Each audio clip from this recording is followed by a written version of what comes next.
Pamela and we spent 4 weeks in Portugal and Spain to escape the cold winter in Canada. How much did it cost? Let's break it down.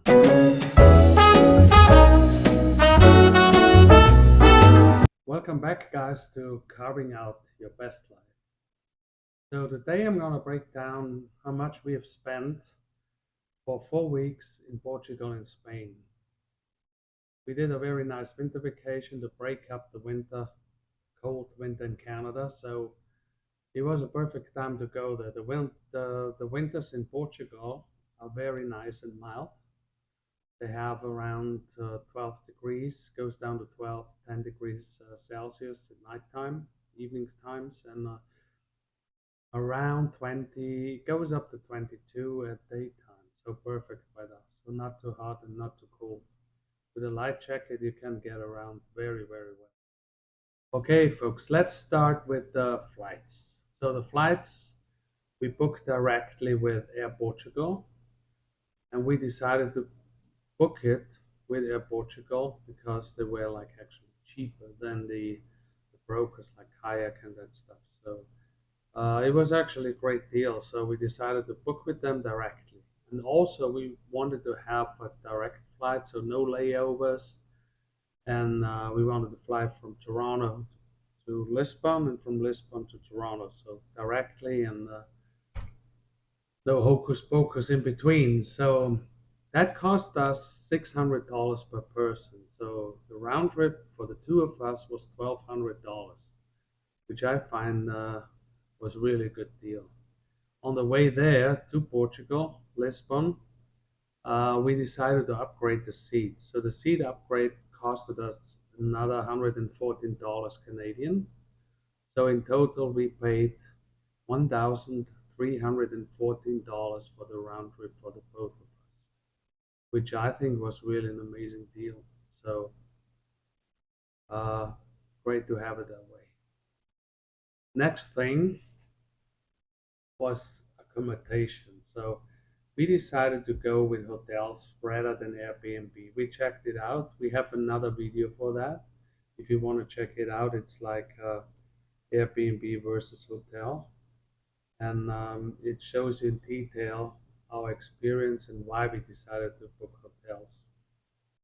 So the cost for the hotels, we only had 5 and 4 star hotels booked because believe it or not, it's like in winter time when there's off season, you get like amazing, amazing great deals. So the hotels, they were for 28 nights. We spent 3,351 Canadian dollars.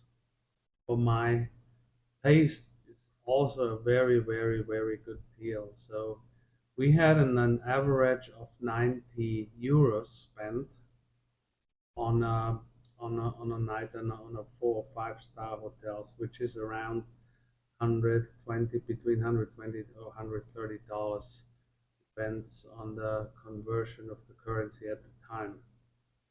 So that was the hotels. So now let's talk about the car rental. So we rented a car for a full 28 days because we wanted to travel around. We flew into Lisbon, drove up to Porto, then drove back down the entire west coast down to the Algarve, crossed over to Spain, came back, drove back up to Lisbon to fly back out. So it was a long trip. We drove around 3,000 kilometers, which was quite a mileage we put on, but it was absolutely worth it. It was perfect. So we had a Renault Clio. It was a shifter. Shifters are basically a little bit cheaper. You can find out about car rentals, about cost of transportation, cost of Ubers, taxes and such in our other video we have on our channel page. Just check it out. It's called taxi versus Uber versus public transportation. So I put the video up here and check it out, and you're gonna love it. It's gonna give you a lot of good insight. However, what did it cost us? So the car rental was like we booked it from here with Master Kings. The car rental was $767 Canadian. And that included an $80 charge for a GPS, which you should do. It's good to have a GPS in a foreign country. And also included a $40 charge for an insurance upgrade to cross over to Spain. So they require that, although it's European Union, but they have different insurance policies. So just be aware whenever you book a car to ask for that. So that included that. So $767 is like an outstanding deal as well. And you only get this deal because it's off season. So in winter to go there, it's like absolutely worth it. So that's the car, which seems to be cheap, but I had to upgrade a little bit because I got two fines. So I had to pay like I got it back when we were back home, I got $160 speed fine from Spain, from Sevilla. So they have these radar boxes on the side of the street. So they caught me like I was 12 k's over, and they charged me €100 for it. So, but they have a kind of a weird system. So when you pay it within 2 weeks, you can take 50% off. So cheap, but not cheap. However, I'm gonna make an extra video about how to pay the fines, why you should pay it, what's important to know about the system, about the legal system. So I'm just telling you, you better pay it. So, however, they're gonna come after you. However, to stick with the costs, there was 160 fine for the speed ticket, and I got like $100 Canadian fine for a parking ticket. Also, to split up the cost, I'm gonna bring it up in the other video I'm gonna make about it. So that added another $260 on fines, which brings it to a total for $28, sorry, for 28 days course of 1,027 Canadian dollars in total for car rental for 28 days. So that's pretty good amount to pay. And like I said, we drove 3,000 kilometers, so that was good too.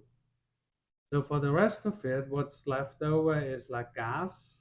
We paid like $439 in gas for those mileage we put on, which was okay. Gas is a little bit on the pricey side in Europe, especially in Portugal. Uber. We drove with our rental only like to go to the hotel. And of course, you want to go out, want to have a nice, you know, dinner, want to have a nice, beer or a good bottle of wine. So you don't want to drive.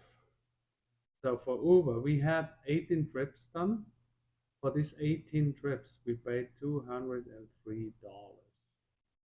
Also an amazing price. Ubers are very cheap, and also way cheaper than taxi cabs, and very safe.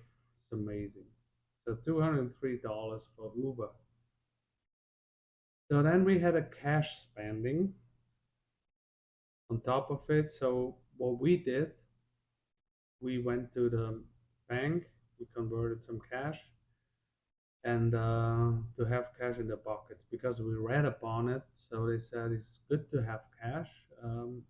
They don't accept cards anywhere or everywhere, and so it's always good to have cash in the pocket and to pay stuff in cash. So what we did for entertainment, admissions, for groceries, including wine, beer, etc., and dining out and gifts, we bought bottles of wine, we brought gifts home, and such things. We spent $3,561 on cash money for the both of us.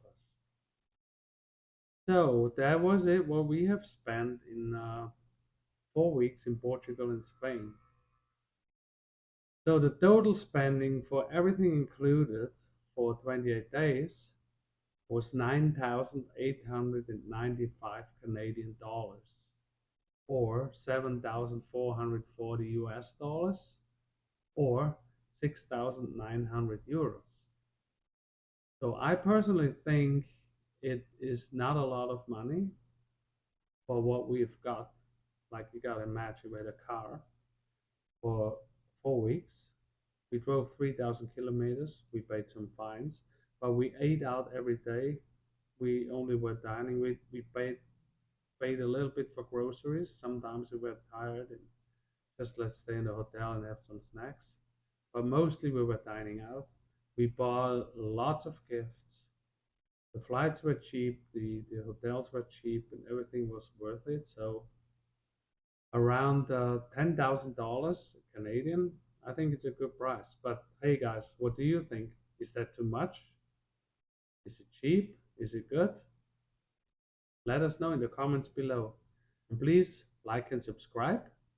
And stay put for the next video when I explain why you should pay the fines and how to pay them.